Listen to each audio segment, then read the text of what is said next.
मैले बार आफैसँग यो प्रश्न गर्छु कि आखिरमा बाहिर निस्केर काम गर्ने जो कोहीलाई मात्र किन इन्डिपेन्डेन्ट बनिन्छ, किन उसलाई मात्र स्ट्रङ मानिन्छ। आफ्नो अनि पुरा परिवारको पर्सनल लाइफलाई सम्हाल्ने हेरविचार गर्ने चाहिँ स्ट्रङ भएन र हामीले पनि त दिनरात घरमा खटेर गर्ने काम, त्यसको चाहिँ किन कुनै मूल्याङ्कन छैन त। यदि छ भने आज पनि किन गृहिणीलाई स्वतन्त्र अनि आत्मनिर्भर मानिँदैन त। बुढाको पैसा उडाएपछि उसलाई त मस्ती छ नि, अक्सर हामीले सुन्नुपर्ने कुरा के। हुन त यो घरको हरेक कुना, हरेक चिज, हरेक वस्तुमा उहाँले कमाएको पैसा परेको छ, तर म यसलाई उहाँको मात्र एफर्ट मान्दिनँ, किनकि यसमा मेरो पनि त उत्तिकै योगदान छ। मैले घरमा रहेर बाँकी सबै कुराको ख्याल राखेकी छु, त्यसैले त उहाँले स्वतन्त्र भएर बाहिर निस्केर काम गर्न सक्नु भएको छ।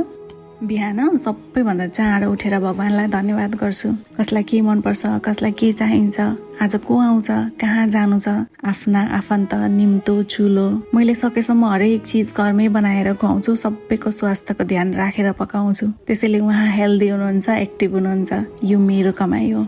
घर सफा राख्छु, आफू पनि खुसी हुने प्रयास गर्छु।